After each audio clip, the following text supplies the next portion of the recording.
ओम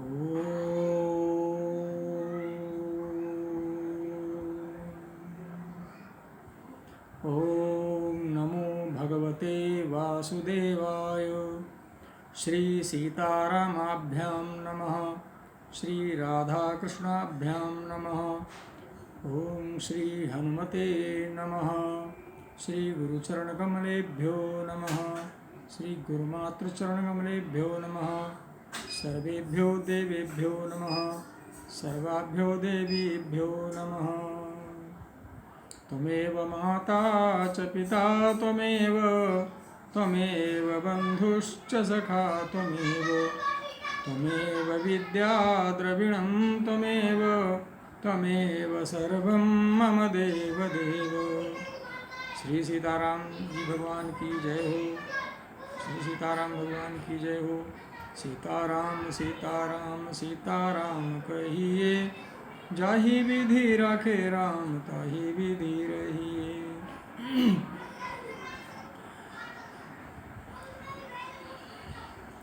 सज्जनों,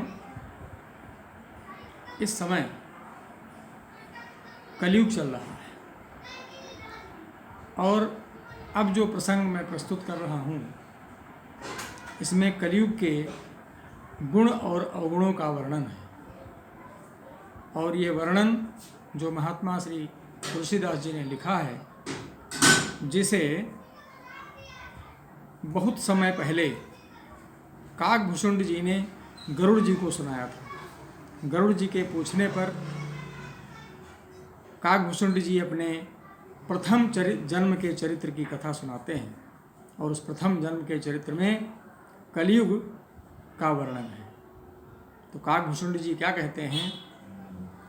प्रथम जन्म के चरित अब कहूँ सुनहु बिहगेश, सुनी प्रभु पद रति उपजई, जाते मिटई कलेश। कहते हैं, हे पक्षीराज सुनिए, प्रथम जन्म के चरित अब कहूँ सुनहु बिहगेश। हे बिहगेश, हे गरुड़, मैं अपने प्रथम जन्म के चरित्र को कहता हूँ, जिन्हें सुनकर प्रभु के चरणों में प्रीति उत्पन्न होती है। सुन प्रभु पद रति उपजई। रति अर्थात प्रेम। जाते मिटे क्लेश, और जिससे सब क्लेश मिट जाते हैं। पूर्व कल्प एक प्रभु, जुग कलि जुग मल मूल, नर अरु नारी अधर्म रत, सकल निगम प्रतिकूल। कहते हैं, हे प्रभु, पूर्व के कल्प में पापों का मूल युग कलयुग था। पापों का मूल युग। पूर्व कल्प एक प्रभु, जुग कलिजुग मल मूल। जुग कलिजुग मल मूल। पापों का मूल युग कलयुग था। नर और नारी अधर्म रत, जिसमें नर और नारी अधर्म में रत थे, और सकल निगम प्रतिकूल। निगम अर्थात वेदों के विरोधी थे। ते ही कलि जुग कोसलपुर जाई, जन्मत भयऊ शूद्र तनु पाई। कहते हैं, उसी कलयुग में मैं अयोध्यापुरी में जाकर शूद्र का शरीर पाकर मैंने जन्म लिया। शिव सेवक मन क्रम अरुबानी, आन देव निंदक अभिमानी। मैं मन, वचन और कर्म से शिव जी का सेवक और दूसरे देवताओं की निंदा करने वाला अभिमानी था, और आजकल भी ऐसा ही चल रहा है।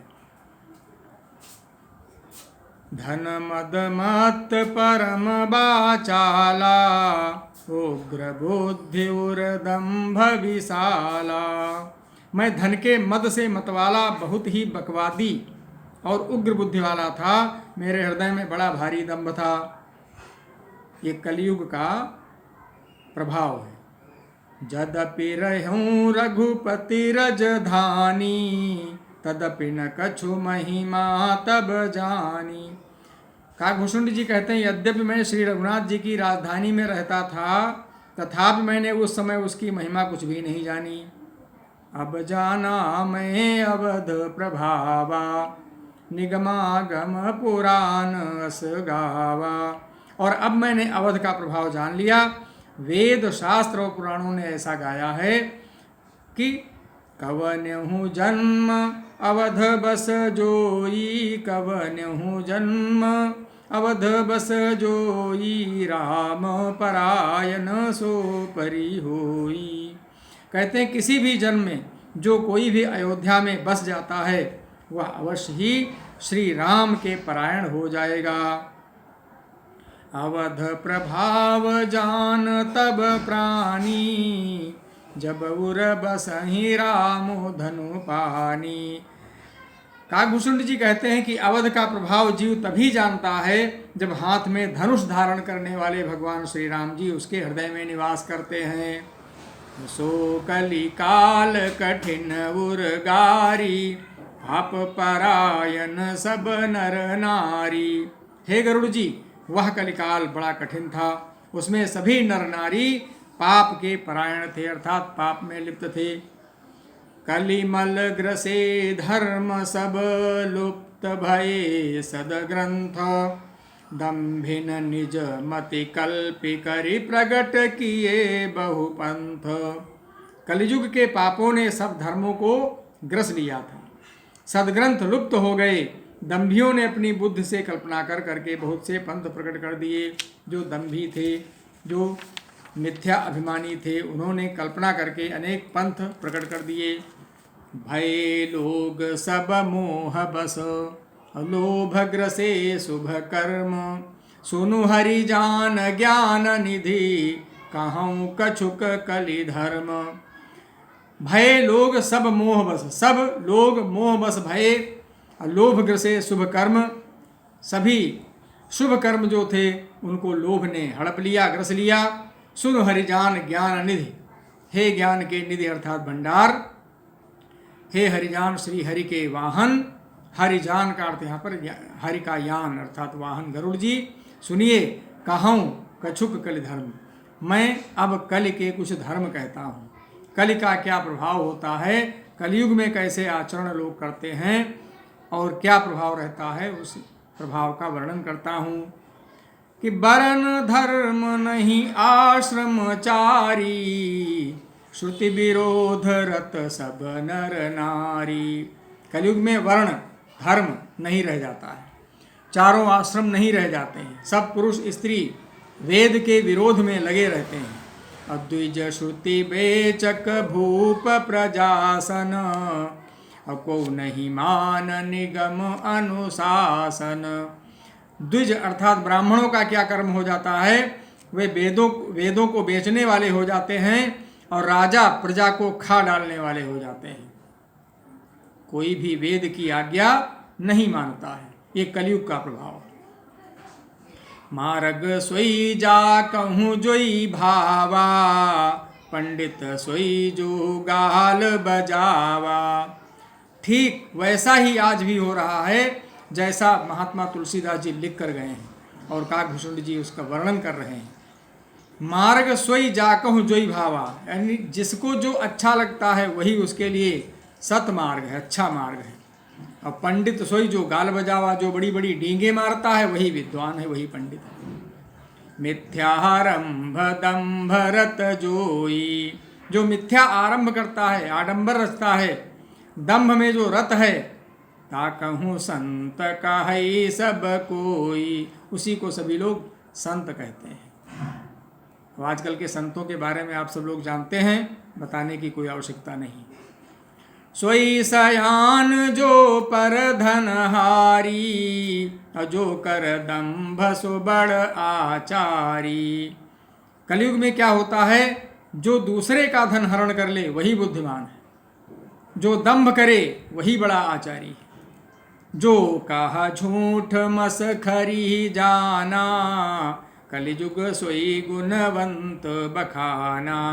जो झूठ बोलता है, मस्खरी करना जानता है, हंसी दिल्लगी करना जानता है, कलयुग में वही गुणवान कहा जाता है।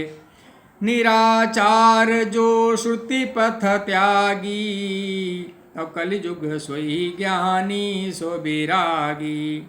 जो आचारहीन है और जो वेद मार्ग को छोड़े हुए है, श्रुति पथ त्यागी, श्रुति का पथ जिसने त्याग दिया है, वेद का मार्ग, कलयुग में वही ज्ञानी और वही वैराग्यवान है। जाके नख अरु जटा विशाला, सोई तापस प्रसिद्ध कलिकाला। जिसने अपने बड़े बड़े नाखून कर लिए, जटाएं लंबी कर ली, वही कलयुग में प्रसिद्ध तपस्वी माना जाता है। अशुभ वेश भूषण धरें, अभच्छा भच्छ जे खाही, और त्यई जोगी त्यई सिद्ध नर, पूज्यते कलिजुग माही। यहाँ त्यई का मतलब है वे। अशुभ वेश भूषण धरें, जो अमंगल वेश धारण कर किए हुए हैं, अमंगल भूषण धारण करते हैं। भक्ष्य और अभक्ष्य अर्थात जो खाने योग्य है उसे भी खा रहे हैं, जो खाने योग्य नहीं है उसे भी खा लेते हैं। सर्वाहारी हैं, वे ही योगी हैं, वे ही सिद्ध हैं और वे ही मनुष्य कलयुग में पूजे जाते हैं। जे अपकारी चार, तिन्ह कर गौरव मान्यतई।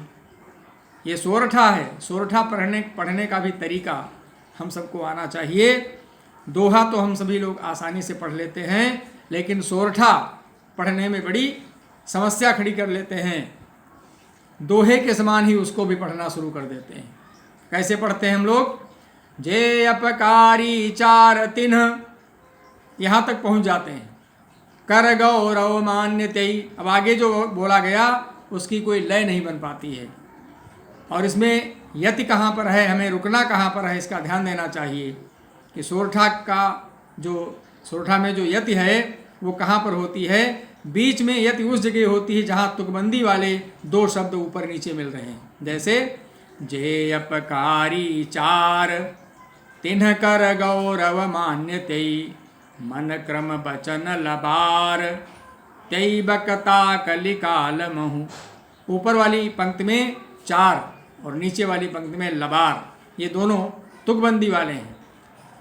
इनकी तुक मिल रही है, इसलिए यहाँ पर हमें विराम लेना चाहिए थोड़ा सा, उसके बाद आगे बढ़ना चाहिए। तो जे अपकारी चार, चार का अर्थ यहाँ पर क्या है? अर्थात जिनका आचरण अपकारी है, दूसरों का अपकार करने वाले हैं, जो तिन्ह कर गौरव मान्यतई, उन्हीं का बड़ा गौरव होता है और वही सम्मान के योग्य होते हैं कलयुग में। और मन क्रम बचन लबार, जो मन वचन और कर्म से लबार हैं। लबार जानते हैं हम लोग, देहात में प्रयोग करते हैं, बड़ा लबारी है। लबार का अर्थ है झूठ बोलने वाले, झूठ बकने वाले, हर समय झूठ का ही प्रयोग करते हैं। और त्यई बकता कलिकाल महु, जो अधिक झूठ बोलते हैं उन्हीं को आजकल कलयुग में वक्ता माना जाता है। और कलयुग का प्रभाव क्या है? कलयुग का जो प्रभाव लोगों पर पड़ता है उसके विषय में बता रहे हैं कि कलयुग में लोग कैसे होते हैं। नारी भी बस नर सकल गोसाई, अरे नाचहि नट मरकट की नाई। हे गोसाई अर्थात हे गोस्वामी, सभी मनुष्य स्त्रियों के विशेष वश में हैं, और बाजीगर के बंदर की तरह नाचहि नट मरकट की नाई। जिस प्रकार से नट मरकट को नचाता है, बाजीगर बंदर को नचाता है, उसी प्रकार स्त्रियां पुरुषों को नचाती हैं। और शूद्र द्विजन उपदेशहि ज्ञाना, मेली जने उले ही कुदाना। यह बात तो बिल्कुल सत्य है। आजकल उपदेश देने वाले ब्राह्मण कम हैं और अन्य जातियों के लोग ज़्यादा हैं। इसीलिए लिखा हुआ है, जो लिखा है वही सत्य हो रहा है कि शूद्र द्विजन उपदेशहि ज्ञाना। ब्राह्मणों को शूद्र ज्ञानोपदेश देते हैं। आरक्षण लग गया, ब्राह्मणों को सरकारी स्कूलों में सेवा करने का अवसर नहीं मिलता है, सब शूद्र भर जाते हैं, और इस कारण वे ब्राह्मणों के सुपुत्रों को शिक्षा देते हैं। कहाँ से उचित शिक्षा प्राप्त होगी? और मेली जने उले ही कुदाना। यहाँ तक कुछ लोग तो ऐसा आचरण करते हैं कि जनेऊ धारण कर लेते हैं और कुछ से दान भी ले लेते हैं।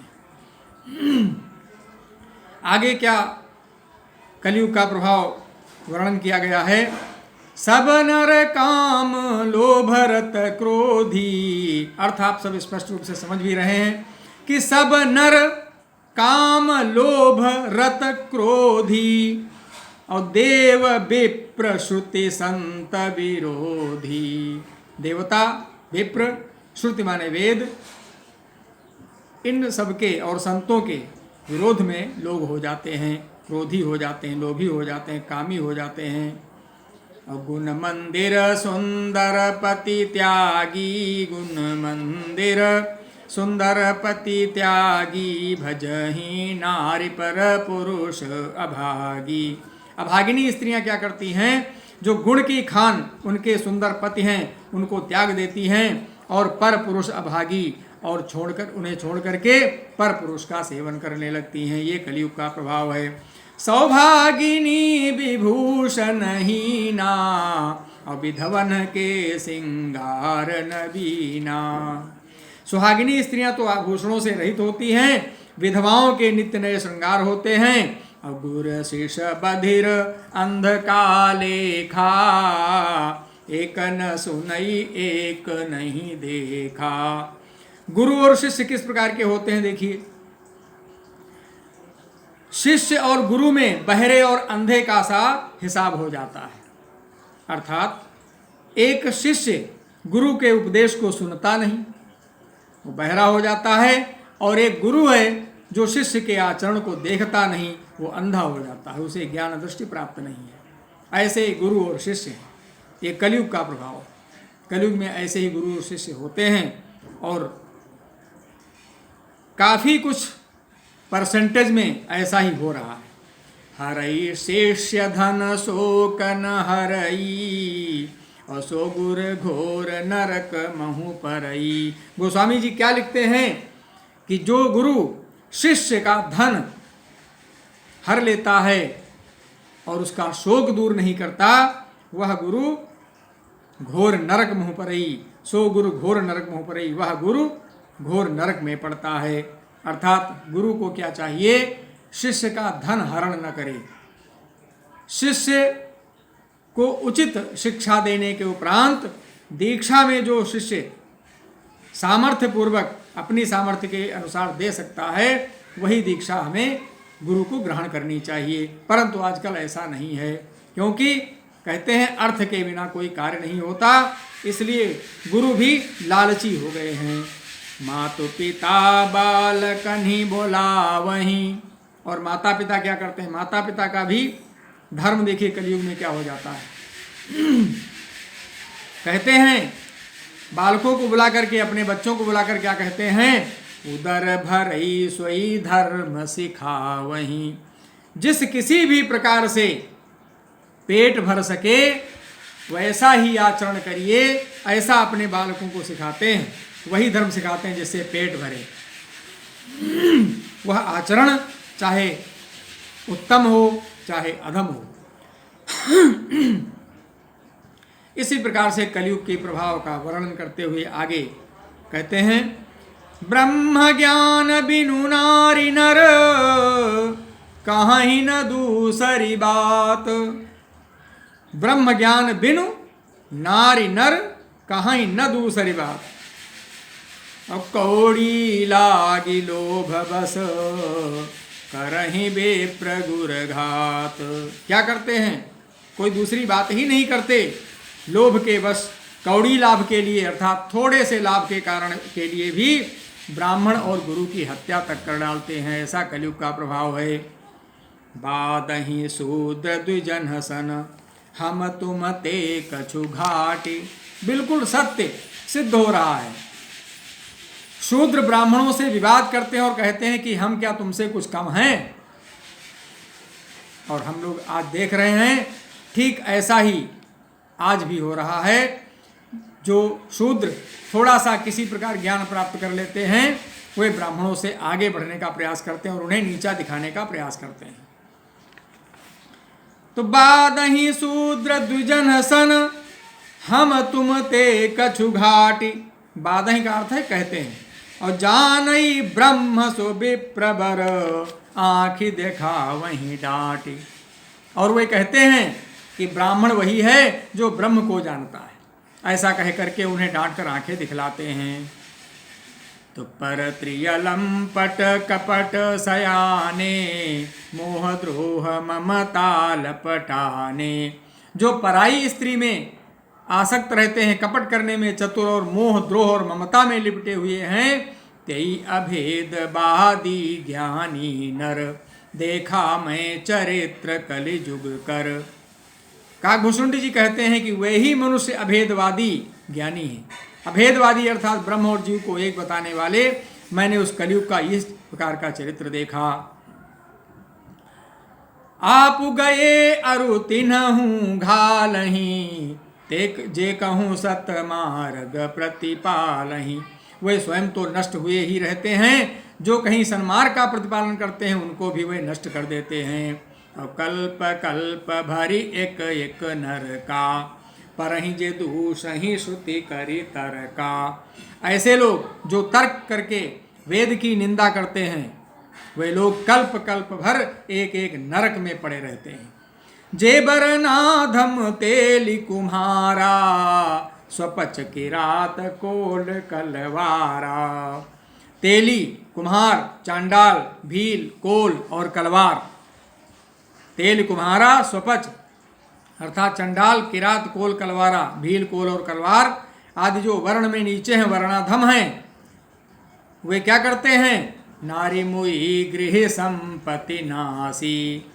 उनकी जब स्त्रियां मर जाती हैं अथवा घर की संपत्ति नष्ट हो जाती है तो मूढ़ मुढ़ाई होई सन्यासी, तब वे अपने सिर मुड़ाकर सन्यासी बन जाते हैं। और ते भी प्रनसन आप पूजा वहीं, उभय लोक निज हाथ नसा वहीं। और इस प्रकार वे क्या करते हैं? अपने दोनों लोक, इस लोक और परलोक दोनों को नष्ट कर लेते हैं, अपने को ब्राह्मणों से पुजवाते हैं। विप्र निरक्षर लोलुपकामी, निराचार सठ वृषली स्वामी। ब्राह्मण अपढ़, लोभी, कामी, मूर्ख और नीची जाति की व्यभिचारिणी स्त्रियों के स्वामी होते हैं। ये कलयुग का प्रभाव है। शूद्र करही जप तप व्रत नाना, और बैठी बारासन कहीं पुराना।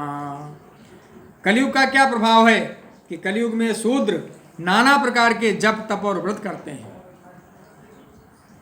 वे इतना जप तप करते हैं जितना कि ब्राह्मण नहीं करते, और ऊंचे आसन पर बैठकर पुराण कहते हैं। सब नर कल्पित करही अचारा, जाय न बरनि अनीति अपारा। इस प्रकार से इस अनीति का वर्णन नहीं किया जा सकता है कि सब मनुष्य कितना मनमाना आचरण करते हैं। और कलयुग का प्रभाव क्या है? भय बरन शंकर कली, भिन्न से तु सब लोग, करही पाप पावही दुख, भय रुज शोक वियोग। अब देखिए बाबा तुलसीदास जी ने जो लिखा बिल्कुल यथार्थ हो रहा है कि कलयुग में सब लोग वर्ण संकर और मर्यादा से च्युत हो गए। वर्ण संकर अधिक हो गए, मर्यादाहीन हो गए, पाप करने लगे और फलस्वरूप दुख, भय, रोग, शोक और वियोग भी प्राप्त कर लेते हैं। जैसे कि इस समय कितनी महामारी चल रही है। श्रुति सम्मत हरि भक्ति पथ, संजुत बिरति विवेक, और त्यही न चलहि नर मोह बस, कल्पहि पंथ अनेक। वेद सम्मत तथा वैराग्य और ज्ञान से युक्त जो भक्ति का मार्ग है, जो हरि की भक्ति का मार्ग है, उस पर मोहवश मनुष्य नहीं चलते और अनेकों नए नए पंथों की कल्पना करते हैं। अब देखिए कलयुग का और क्या प्रभाव है। अभी कलयुग के अवगुणों का ही वर्णन करते हैं। काकभूषुंडी जी कहते हैं कि बहुदाम संवारहि धाम जति, विषया हरि लीन्हि न रही बिरती। सन्यासी बहुत धन लगाकर घर सजाते हैं। बहुदाम संवारहि धाम जति, जति अर्थात सन्यासी लोग अपना धाम संवारते हैं, घर सजाते हैं, विषया हर ली न रही वृत्ति, उनमें वैराग्य नहीं रहा, उसे विषयों ने हर लिया।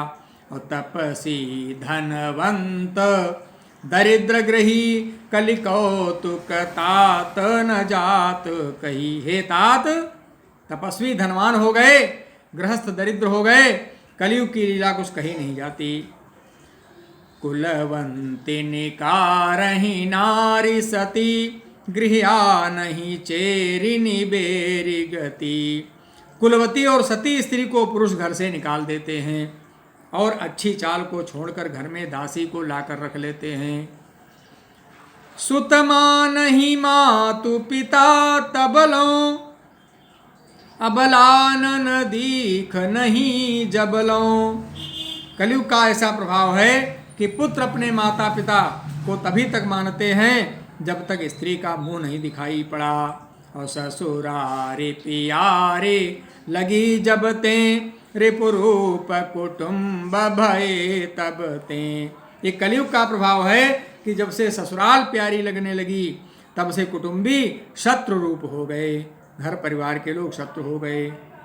नृप पाप परायण धर्म नहीं, करिदंड विडंब प्रजा नितहि। राजा लोग पाप परायण हो गए और ये अधिकांश आजकल हो भी रहा है।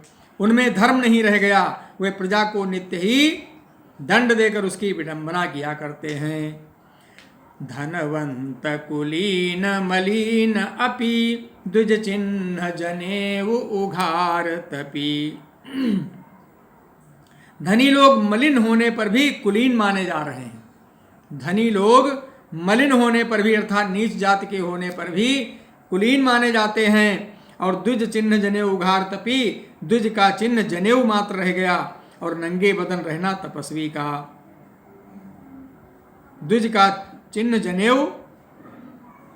चिन्ह जनेऊ मात्र रह गया और नंगे बदन रहना तपस्वी का। अर्थात तपस्वी का चिन्ह हो गया नंगे बदन रहना, जो नंगे बदन रहे वही तपस्वी है।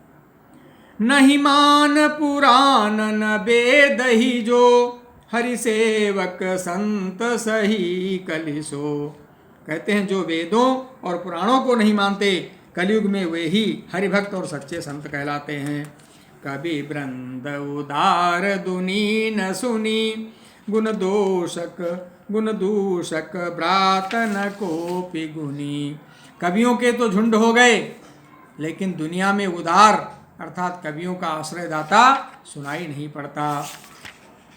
कली बारही बार दुकाल परे, बिनु अन्न दुखी सब लोग मरे। बाबा जी ये भी लिख गए कि कलयुग में बार बार अकाल पड़ते हैं, अन्न के बिना सब लोग दुखी होकर मरने लगते हैं। अभी तो ऐसा नहीं प्रारंभ हुआ है, लेकिन हो सकता है आगे आने वाले समय में ऐसा भी हो जाए। सुनु खगेश कलि कपट हठ दम्भ द्वेष पाखंड, मान मोह मारादि मद व्यापी रहे ब्रह्मंड। हे पक्षीराज गरुड़ जी सुनिए, कलयुग में क्या है? कपट, हठ, दंभ, द्वेष, पाखंड, मान अर्थात अभिमान, मोह, मार अर्थात काम, काम क्रोध लोभ और मोह ये सब, और मद ये सब व्यापी रहे ब्रह्मांड भर में व्याप्त हो गए। तामस धर्म करहि नर, जप तप व्रत मखदान, देवन बरसहि धरनी, बय न जामहि धान। अब देखिए वर्षा नहीं हो रही है, लिखा हुआ है तामस धर्म करहि नर। मनुष्य जप तप यज्ञ व्रत और दान आदि धर्म तामसी भाव से करने लगे, अर्थात सात्विकी प्रवृत्ति खो करके तामसी भाव से जब तप व्रत मकदान करते हैं, अर्थात स्वार्थ सिद्धि के लिए करते हैं। और इसलिए क्या होता है? देवता पृथ्वी पर जल नहीं बरसाते, बोया हुआ अन्न उगता नहीं। ऐसा कलयुग का प्रभाव है। अभी तो फिर भी कुछ राहत है, भविष्य में पता नहीं क्या होगा। आगे कलयुग का प्रभाव वर्णन करते हुए और कहते हैं कि कलयुग में देखिए किस प्रकार का आचरण और क्या वेशभूषा और कैसा व्यवहार रह गया है। अबला कच भूषण भूरि क्षुधा, धनहीन दुखी ममता बहुधा। स्त्रियों के बाल ही भूषण हैं, अर्थात उनके शरीर पर कोई आभूषण नहीं रह गया। और यह बात बिल्कुल सत्य है। आज देखिए स्त्रियां बाल बढ़ाने में कितना जुटी हुई हैं। और धनहीन दुखी ममता बहुधा, उनको भूख बहुत लगती है, अर्थात वे सदा अतृप्त ही रहती हैं। ये कलयुग का प्रभाव है। धनहीन और बहुत प्रकार की ममता होने के कारण दुखी रहती हैं। सुख चाहि मूढ़ न धर्म रता, वे मूर्ख सुख चाहती हैं परंतु धर्म में उनका प्रेम नहीं है। मति थोड़ी कठोरी न कोमलता, बुद्धि थोड़ी है और उनमें बड़ी कठोरता है, कोमलता नहीं है। मनुष्य किस प्रकार के हैं देखिए, कहते हैं नर पीड़ित रोग न भोग कहीं, मनुष्य रोगों से पीड़ित हैं। बिल्कुल सत्य है। आज ऐसा कोई व्यक्ति नहीं है जिसे कोई न कोई रोग न हो, कहीं भी सुख नहीं है। अभिमान विरोध अकारण ही, और बिना कारण ही अभिमान और विरोध करने लगते हैं। लघु जीवन संबतु पंचदशा, कल्पांत न नास गुमानुवसा, सामान 100 बरस का पल की खबर नहीं। कहते हैं मनुष्य का जीवन कलयुग में 10-5 वर्ष का, 10-5 वर्ष का मतलब है बहुत थोड़े समय का जीवन रह गया, थोड़ा सा जीवन है। लेकिन घमंड ऐसा है मानो प्रलय होने पर भी उनका नाश नहीं होगा।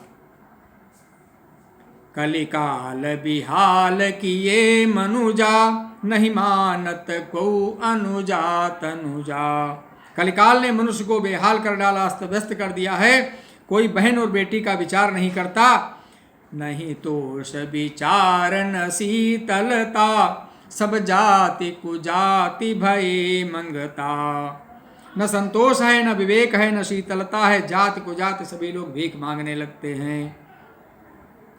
ईर्षा परुषाक्षर लोलुपता, भरी पूरी रही समता विगता, सब लोग वियोग विशोक है, वर्णाश्रम धर्म आचार गए। ईर्ष्या, डाह, कड़वे वचन और लालच भरपूर हो गए, समता चली गई, सब लोग वियोग और विशोक, विशेष रूप से शोक से भरे पड़े हैं। वर्णाश्रम धर्म के आचरण नष्ट हो गए, अर्थात सभी दुखी ही रहते हैं। दम दान दया नहीं जानपनी, दम अर्थात इंद्रियों का दमन, दान धन का दान, दया और जानपनी अर्थात समझदारी। जानपनी का अर्थ है यहाँ पर समझदारी। ये किसी में रह नहीं गई। और जड़ता परवंचनता घनी, मूर्खता और दूसरों को ठगना ये बहुत अधिक बढ़ गया। तनु पोषक नारी नरा सगरे, पर निंदक जे जग मोह बगरे।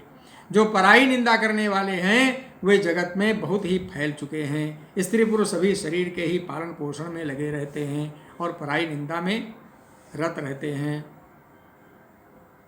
सुनु ब्यालारी काल कली मल अवगुण आगार, गुनौ बहुत कलि जुग कर, बिनु प्रयास निस्तार। हे सर्पों के शत्रु गरुड़ जी, काकभूषुंड जी कहते हैं कि हे गरुड़ जी सुनिए, कलिकाल पाप और अवगुणों का घर है। ये तो हमने थोड़े से बताए हैं, बहुत अवगुण हैं, लेकिन साथ ही गुणौ बहुत कलियुग कर, कलयुग में गुण भी बहुत है। कर बिनु प्रयास निस्तार, कलियुग कर, गुणौ बहुत कलियुग कर, बिनु प्रयास निस्तार। कलयुग में गुण भी बहुत हैं।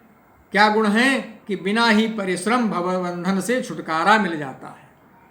ये सबसे बड़ा गुण है, बिना परिश्रम के भवबंधन से छुटकारा मिल जाता है। कैसे? कृत जुग त्रेता द्वापर, पूजा मख अरु जोग, और जो गति होई सो कलिहरि, नाम ते पावहीं लोग। कहते हैं सतयुग त्रेता और द्वापर में जो गति, जो दशा, जो स्थिति प्राप्त होती थी पूजा यज्ञ और योग से, वही गति मनुष्य की कलयुग में केवल भगवान के नाम से हो जाती है। जिस मोक्ष के लिए सतयुग त्रेता द्वापर में अनेक प्रकार के पूजा जप तपस्या की जाती थी, वही गति, उसी मोक्ष के लिए आज केवल भगवान का नाम ही पर्याप्त है। और इस प्रकार से गुणों का वर्णन करने के लिए काकभूषुंड जी गरुड़ से कहते हैं, इन गुणों का वर्णन अब आगे अगले वाले वीडियो में आप सबको सुनाई पड़ेगा। बोलिए सियावर रामचंद्र की जय। सर्वे भवन्तु सुखिनः, सर्वे सन्तु निरामयाः, सर्वे भद्राणि पश्यन्तु, मा कश्चित् दुःखभाग् भवेत्। ओम शांति शांति शांति।